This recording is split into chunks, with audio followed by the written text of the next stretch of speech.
Good afternoon, everybody. Welcome to our second lecture of the 2017 Green Affair. I'm Greg Madison. I'm chair of the Green team here at William Patterson University. We sponsored this event. That's a volunteer group, so anybody who wants to participate in bringing the ideas of sustainability here on campus, helping turn it into real events that people can take part in, we encourage you to get in touch and join up with the Green team. That's faculty, students, and staff are all members of that team. If you haven't done so, with every lecture that you attend, you get a raffle ticket, and you can put that in for a chance to win any of the prizes over there. We have solar backpacks, we have gift bags from Trader Joe's. So please, if you haven't taken advantage of that, please do. It's free. There's no obligation, but we encourage you to maybe win a prize.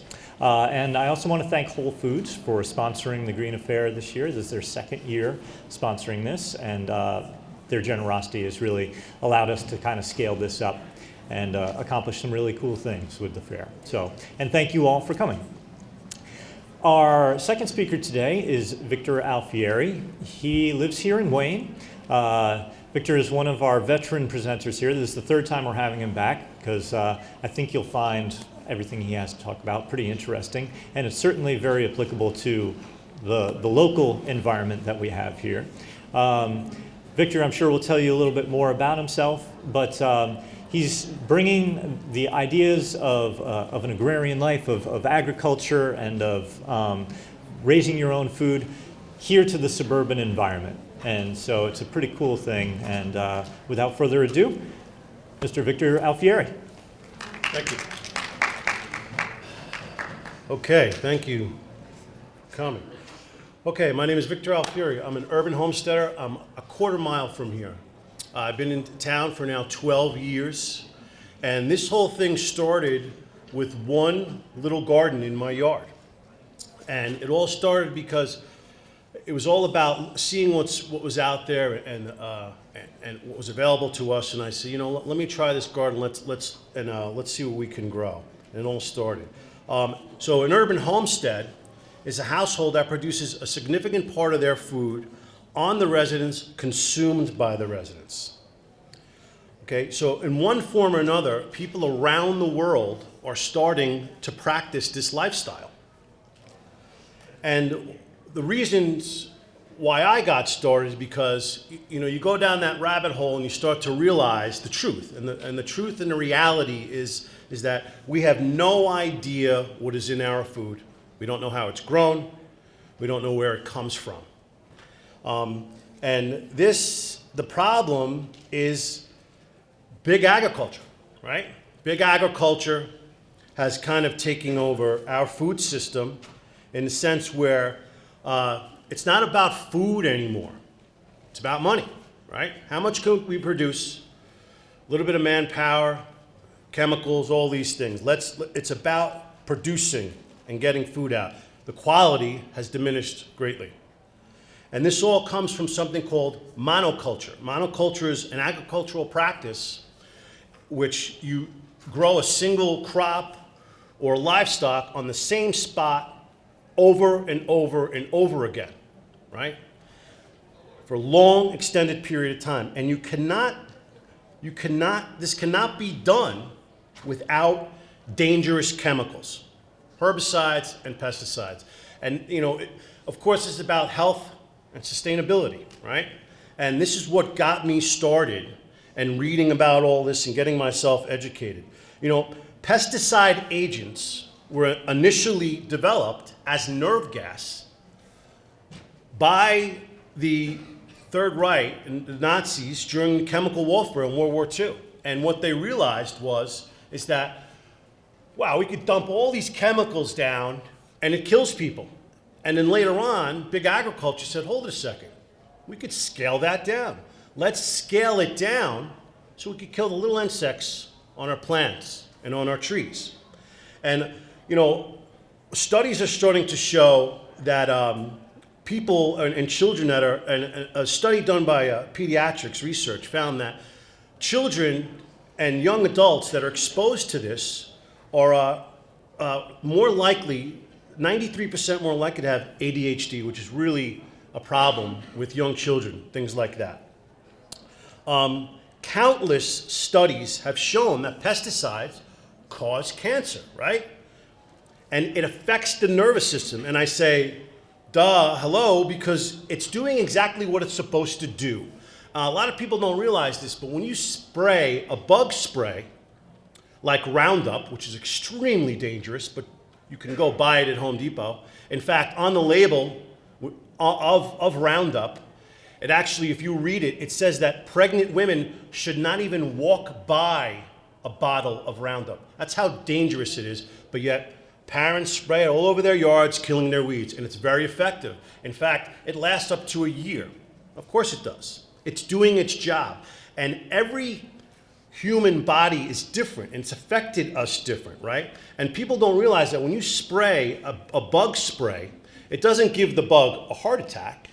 It attacks the nervous system. It immediately breaks down the nervous system of the insect, and it dies. We all have nervous systems, right? We're a lot bigger than insects, so it takes a longer time to affect us. But we're all being affected by this stuff.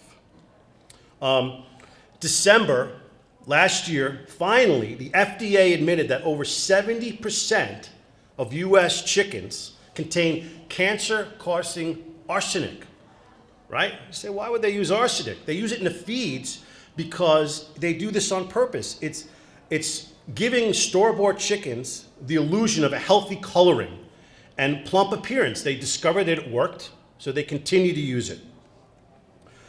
Monsanto is the ones that really grabbed these chemicals and went with it. As far as either way I look at it, this company is the most diabolical company on the planet. It's frightening to realize how evil man can be. They are now responsible for the genetically modified foods that are coming out. They're also seed control. They are patenting all these seeds, and they're actually lobbying politicians to change the laws so they have to use these seeds. As a farmer, you might not want to use them. By law, you have to. And unfortunately, in this country, we're really not fighting back. In other countries, they are. In Ireland, last year, they waited till their genetically modified corn was just about to be harvested. And that night, someone or a group of people burnt down the entire field. Now, I'm not talking about violence and all these things, but other countries are looking at it, they're seeing how bad this is, and they're fighting against it. We're just letting this happen, and it's really unfortunate.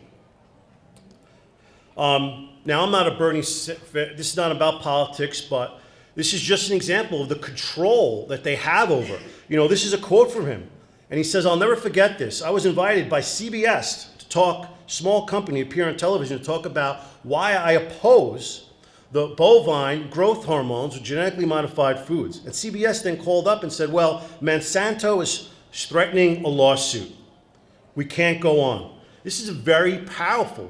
We have a company that is now not only controlling people and farmers, they control the media. Very powerful, very disturbing. So what's happened is, it's forget about the long effects on people, right? Who cares? Who cares about what we're eating? It's all about the money.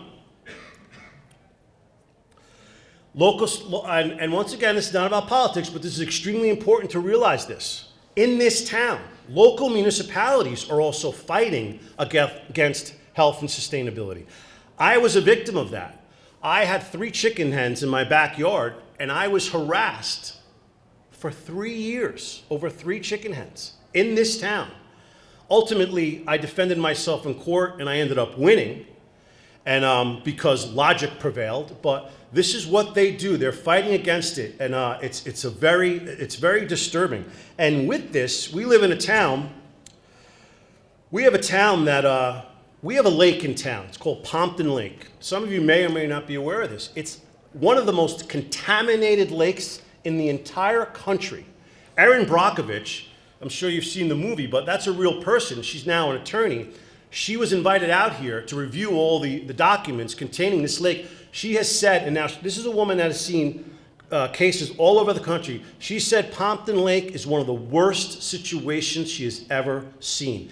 Now, it's disturbing because our mayor and council spent 3 years, hundreds of thousands of dollars harassing a single family over 3 chicken hens, yet they ignore and will not address a contaminated lake in their own town.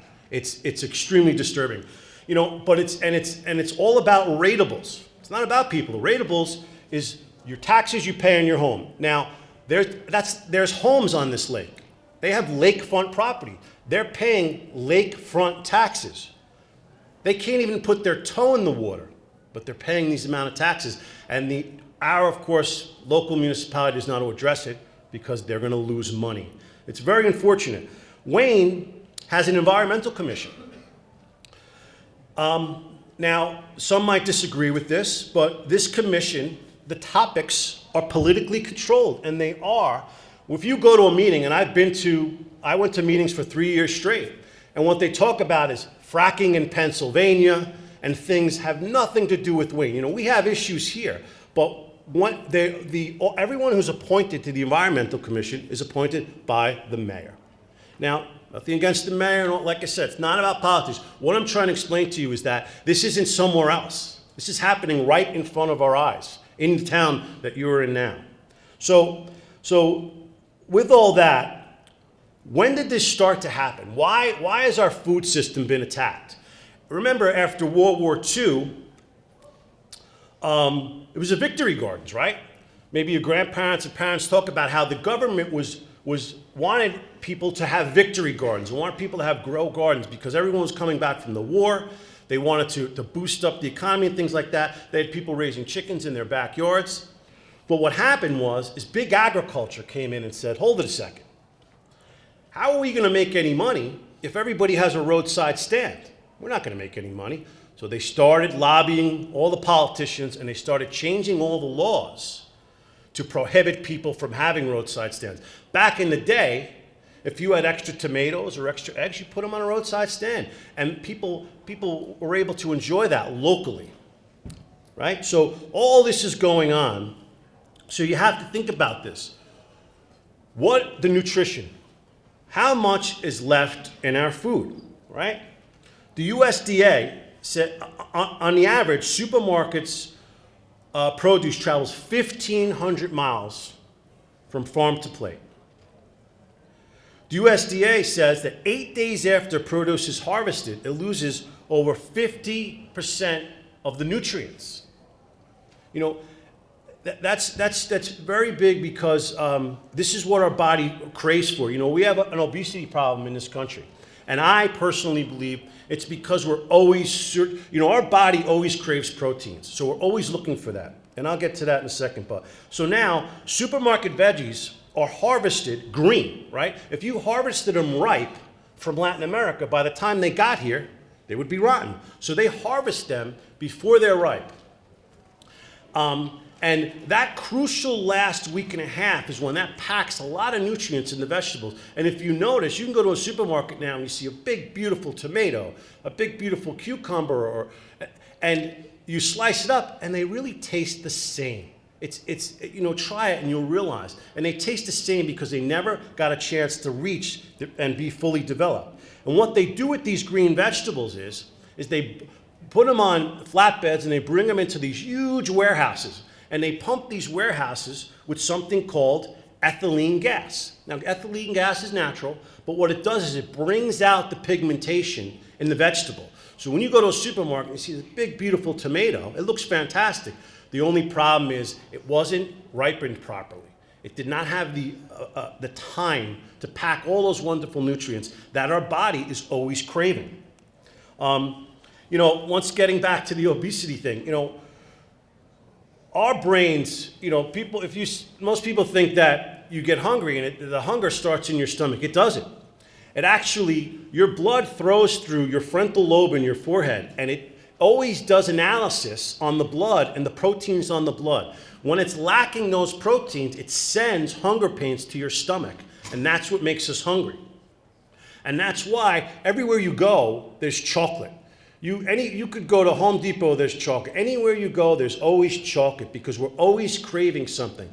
But what has happened is our brains don't realize that we're not, Cro-Magnon man or running around the African plains And when we craved those proteins, we had it. We had things that satisfied us. Now, we've moved on to sugars because it's an instant gratification. We eat those sugars, and you notice, sometimes you might eat pizza or Chinese food, and you eat so much, and wow, I'm hungry an hour later. It's because your body is always craving proteins. It craves nothing else.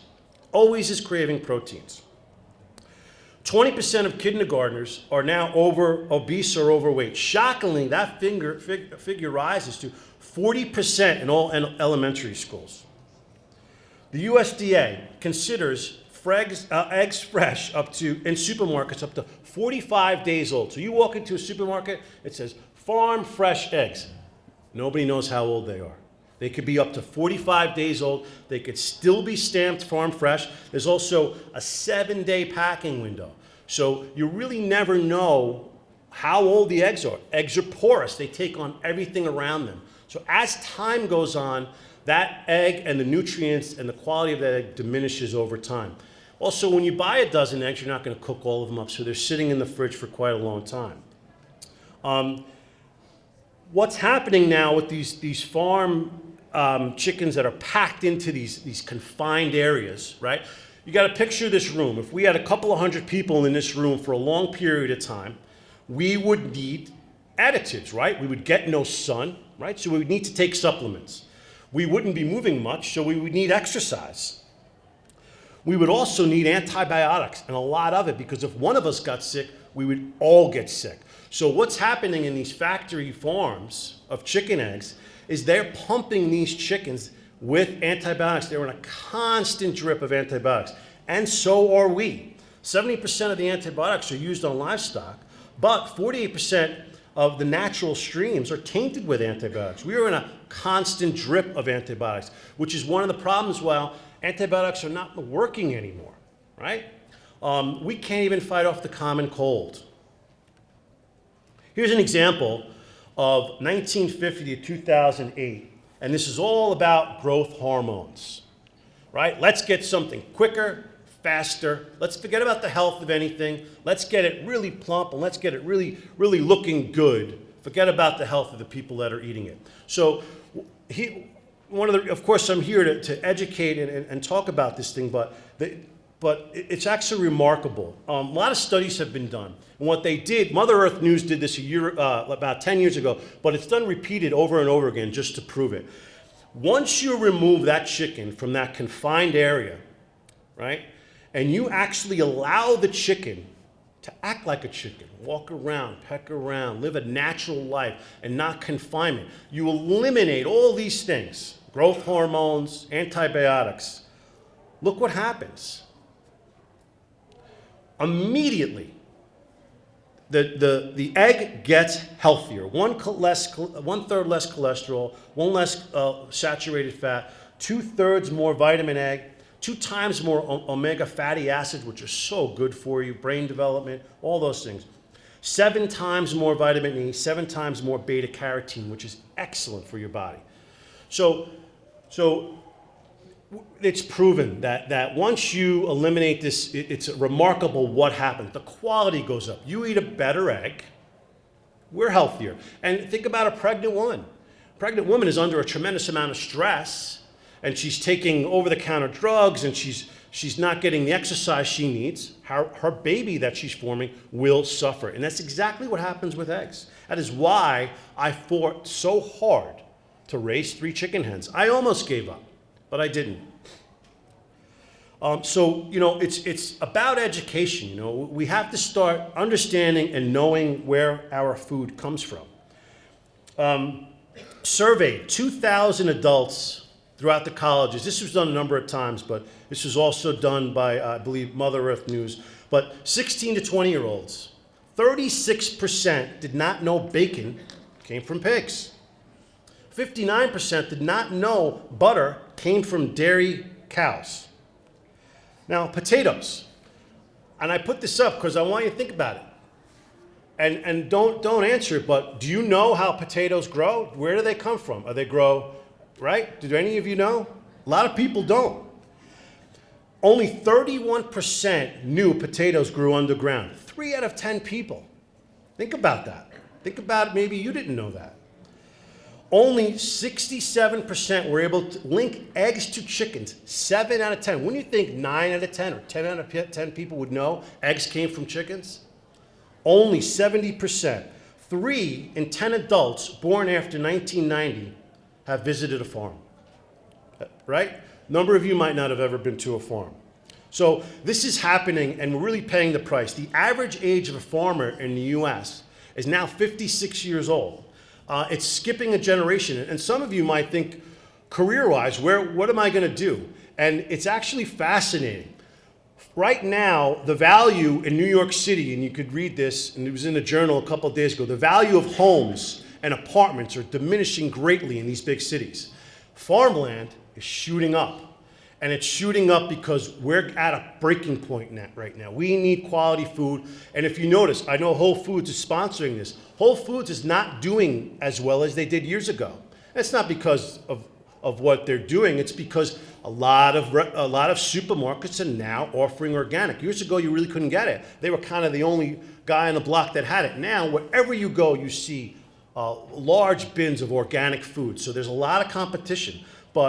So now, like I said, thinking about a career, maybe agriculture is something you consider. Another thing that growing food did for me and what does for families is, another example, United Way did a study in Passaic County. And what they found is there's a lot of food insecurities. The unemployment, 74% showed a degree of food insecurity.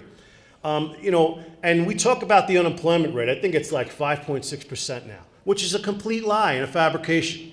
Our government lies about that. When you calculate unemployment, they only calculate unemployment of people who are on unemployment. They don't calculate the people who are now off unemployment and don't qualify anymore. I believe in places like Patterson and some of these inner cities, we're as high as 30, 35, maybe 40% unemployment. And around here, too, it's a lot higher than what we are being told because, once again, they fabricate the numbers. They don't include people who have now don't qualify anymore. Single parents of children over 18, 65% of single parents showed food insecurity. So growing your own food does a lot of things. We have insurance for many things. You have insurance for your cars, your homes, your boats, even your time of death, but there is no insurance that guarantees you high quality food on your plate. Okay, so we have all these problems, right? It's a huge bummer, right? What are we going to do about it? So the bottom line is really the solutions are really right in front of us. And it's time that we start to take back control. Really, who has control now are the supermarkets. They control the food they bring in. You buy it. You don't decide what they buy. They decide that. They are the ones in control. We have to start taking back control. And the solution is the garden. My property is not far from here. It's a 1/4 acre. I have 16 small gardens, or large and small gardens. It's only 5% of my property, and I produce about 1,600 pounds a year, a little over that. Some years I hit about 2,000 pounds. And I grow about 80% of my produce on my property. Of course, you have your bananas and things like that we don't get. Although I do have apple trees, of course I buy organic apples in the winter. And I do this with a method called square foot gardening. This method was invented by Mel Bartholomew, and he's a New Jersey native, not far from here. I think he grew up in New Brunswick. But he's an engineer. And what he realized was that there are better ways to garden. And he came up with this system, and it's a very logical system. And when he invented it, it really didn't take off. Now it's being used all over the world. And basically, it's a less space, less seed, less time, less water, less resources, bigger harvest, right? And it all comes down to, if you look on the back of a seed packet on carrots, it says you should plant every 6 inches. Now, he said, why are we doing this? This is silly. 16 carrots take up 7.5 feet. It's a lot of work when you look at an entire garden. Why don't we put that in a compacted area like a square foot? So that's where the concept came about. Let's plant 16 carrots in 1 square feet. And that's how gardening has come. That's the method I use, and that's why I get such a huge yield. And here's another example. This garden is just 4 feet long by 3 feet long. Very small area. Look at all the things you can grow. Green beans and carrots and radishes and onions and beets and all these wonderful things. In a very small area, takes less time. Now, a lot of you are in college and you might have the space, but the reality is everything is a garden. Everything. You know, a little pot, a little terracotta pot, anything becomes a garden. It doesn't matter what it is. Here are some examples. That's my wife on the left holding carrots in a terracotta pot. That's a 1 square foot garden. That's a packet of seeds sprinkled over some soil. We have organic carrots. People are very innovative. You look at these are old coffee pots. They're growing iceberg lettuces and things like that. I like this one. This is the canvas thing that holds shoe on the back of the door. If you have a little bit of sun in your dorms, I mean, look at that. Some water, you're growing. You're growing organic food right in your small space. What we're seeing now is rooftop gardening. This is happening in Newark, Jersey City, Brooklyn. You're starting to see people just use regular plastic pots from Home Depot. They're growing huge gardens. If you notice, there's no soil on the ground. They just put it in pots and they're having tremendous success. Here's another example. You could put a garden on anything. These are gardens that I've built. The top left is a bad back garden and things like that. You could put gardens on rocks, wherever. So here's another example. This is my backyard, really packed in. This is one of our first gardens. I harvest about 600 pounds per year from this garden. Here's some other examples. We get about 800 pounds per year from this garden. Here's another example of cherry tomatoes. That's my wife. That is 1 cherry tomato plant. Tremendous harvest. Potatoes. Only 5 hours of sunlight. That's a picture on the left of the garden, what it looked like. Then you plant it. Tremendous amount of sweet potatoes. Vertical gardening. Vertical gardening's up and down. You don't need a lot of space. You could really put gardens anywhere. Another example of vertical gardening. My yard. Growing corn. I was told you can't grow corn. It's not going to happen. You need a huge, huge field to grow corn. This is my front yard. I grew corn. People stop by and take pictures of this every year. It can be done. We just have to start educating ourselves and moving forward. This is my wife holding these carrots. Look at these carrots. I would have paid $7, $8, $9 for that in the supermarket. That was grown in 90 days in my backyard. Here's another example of small gardening. You don't need a lot of space. You just need some seeds and whatever you can turn into a garden. And it comes down to quality of life. It's all about the harvest. Now, a lot of you are saying, okay, Vic, big deal. You own a quarter property. We might not own that. We're in college. How are we going to do this, right? This is a garden. I'm holding a garden in my hand, okay? This is sprouting. Sprouting is becoming really popular. You could do this in your dorms. This is something I grabbed off my counter when I left the house. This is a crunchy bean mix. Microgreens. You go into the city and get a pile of microgreens on a plate. They'll charge you $20 for it. You could do this in your dorms. You could do this in an apartment, a condo. You do not need land. You do not need soil. You do not even need direct sunlight. Ambient light will make these sprout. Look at the nutrients. I don't know if this is clear. Yeah, yes, it is. Okay. Look at what happens to an original seed. Crude protein is 12.7. This is a barley sprout. Look what happens every day that passes. The protein starts going up. The fiber starts going up. These are so healthy for you. My son sits on the couch watching Paw Patrol, and he sits and picks out of a bowl and eats this stuff. It is so good for you. High in protein, high in nutrients. So we can all do this. We don't need property. So look what happens after day 7, which is really what it takes. This is maybe day 5. And this is just a teaspoon of seed. You could go online. It's called sproutman.com, and you could buy whatever seed that you like. And you get some cloth. You put it on. You put some water in here every day. You don't have it sit in the water. You just want it to be wet. And you could sit it on a counter out of the sunlight. Look at what happens here. I hope this is clear. This is fascinating to me because not enough people are doing this, but just a regular bean, just a 6-ounce serving is nearly twice as much as ground beef in protein and nutrient sources. Just 6 ounces of Alaskan pea is more potassium than an entire banana. So the answers are there. We have all this. The nutrients are unbelievable in sprouting. And I know you're going to do the research on it, and you're going to see, and you're going to realize that how incredible this is. You could I throw this on top of a burger. I throw this on, of course, I'll make a pot of angel hair pasta and throw this on top, or some bow ties. And you're not going to cook it. You just throw it right on top. And you're getting all those proteins and nutrients without really doing much of time or effort or anything. It's extremely easy. So that's a great, so really there's no more excuses, okay? You have the answers in front of us. We could all do this. And so the question is, okay, why do we go organic? So a lot of people say, oh, well, big deal. Is it really gonna make a difference? All right? And I was one of those people. I was like that.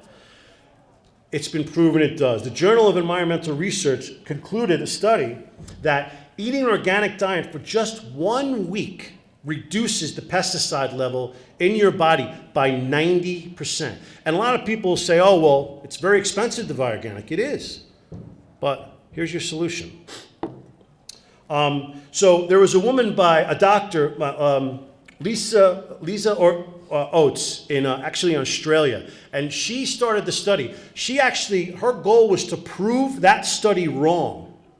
And what happened was the complete opposite. Not only did she prove that the study was correct, but she also proved that we are getting all these pesticides and all these chemicals from the food we are eating. The extra 10% that was in there is really from the chemicals like in the shampoos and the things that we use on our bodies. But 90% of where we get all of our chemicals and pesticides are coming from the foods that we eat.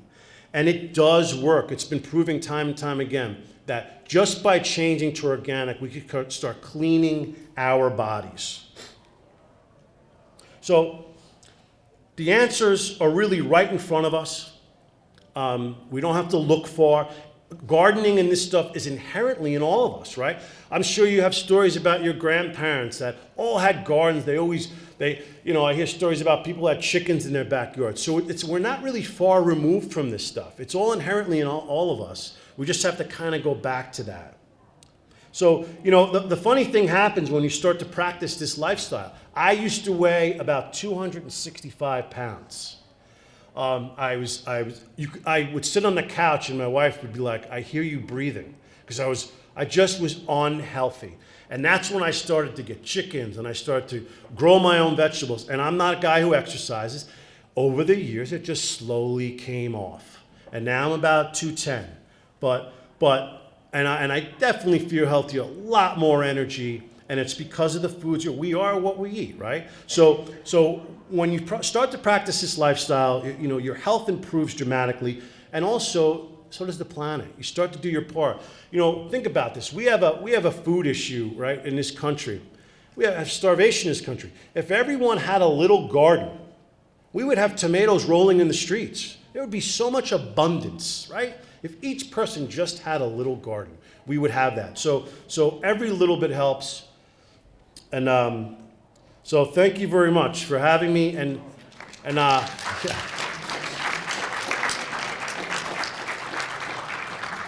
So I guess we have time if anyone has any questions. Yes. What's your background on this? I mean, you mentioned a couple of books. Did you have any type of formal or informal education with this? Or then he just throws it on the side. Yes, I actually. And the question along this line, how much time does it take you every day or every week to do this? Excellent. I actually went to school for architecture and then ended up working on Wall Street for about 15 years. And now this is my job. I build chicken coops and I build gardening. I educate. I do classes. I teach gardening. So it's really come full circle for me. As far as books, Square Foot Gardening book. It's $10 on Amazon. I highly recommend it. I would also get something on sprouting.